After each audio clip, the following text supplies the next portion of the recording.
Good evening, this is Worldcast News London. I'm Gavin Bonaparte with a special breaking news report. Just 10 minutes ago, John Savage, an Indian from the Malpace Reservation of New Mexico, arrived at the London rocket station. He's said to be born naturally. With him are Leonard Crone and Bernard Marks, employees of the Central London Hatcheries and Conditioning Centre. As well as Linda, a long-believed missing member of our society who actually gave birth to Mr. Savage. This is completely new and the circumstances are still being investigated. Our mobile reporting unit is still on the way to the rocket station. In the meanwhile, we have the chief administrator of the New Mexico Savage Reservation on the phone. Good evening, Mr. Montoya. Good evening. Mr. Montoya, can you give us some facts about the reservation center? Yeah, it is located in Malpace on the North American tectonic plate. Its size is more than 5,500 square kilometers and is divided in 4 sub-reservations. Wow, that's really huge. How are the Savage prevented from leaving the place? There are 5,000 kilometers of electrical fences powered by the Grand Canyon hydroelectric station. Touching the fence means instant death. Do you get in touch with the natives? Yeah, sure. We are constantly organizing guides tours across the reservation as a holding event. Apart from that, we are leaving the natives alone and do not influence their retired way of life. Thank you for your time, Mr. Montoya. You're welcome. I just got a message that our reporter Primo Mellon arrived on location at the rocket station. Primo, do you have any news for us? Yes, Darwin, I got Mr. Marks with me, and maybe I will get a chance to interview the Savage later on. He's told to be busy momentarily. Go on, we're all here very curious about it. Mr. Marks, did you enjoy your flight? Yes, it is nothing you experience every day. It is exciting to see the ocean speed away several miles below you. Yeah, sure it is. What did you encounter in the Mexican Reservation Center? Oh, we see the pure beauty of wildlife and were introduced to a native tribe.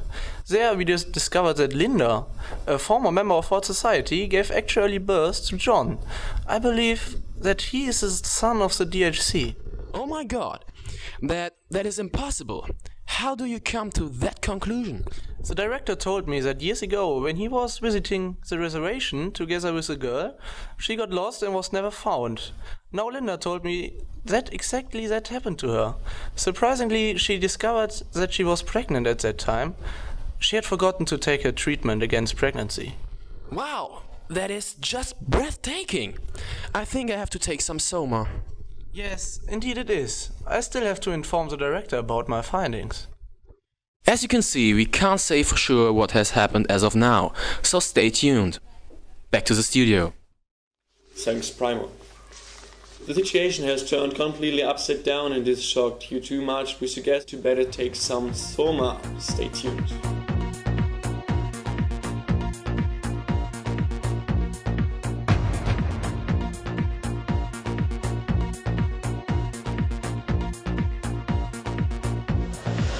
I hope you enjoy your summer. Welcome back to the special breaking news report about John the Savage, a 20-year-old man who grew up in the New Mexico Savage Reservation Center. There are rumors that he has been born naturally and even as the son of our director Thomas of the Central Hatcheries and Conditioning Centre here in London. Our reporting Primo Mellon is now talking to him in a rocket station. Good evening, it's Worldcast News live from London Rocket Station. My name is Primo Mellon and I will have an interview with John the Savage about his first experiences in our society. Hello John, these are your first minutes in our society. Can you tell us something about your first impressions? Good evening, Primo. A few minutes ago I arrived in London and I was really surprised how different this society is in comparison to the Mexican Reservation Center. What differences especially did you recognize? Oh well, the people's behavior is totally different to my former experiences. The stability of the society is enormously present. John, can you explain the realization of stability in the Mexican Reservation Center? Okay, the people are spontaneous, the stability is not very approximately marked as it is in London. Can you imagine to live in Fort Society for a longer period of time? it's totally different, but the chance to live in a society like this is, yeah, unbelievable. Okay, John, thank you very much. I enjoyed this interview very much, and I wish you good luck in this society, and I hope you will have a good time here in Full Society. Thank you very much. Okay, thanks. This was Worldcast News London, and with breaking news for World TV. Have a good evening.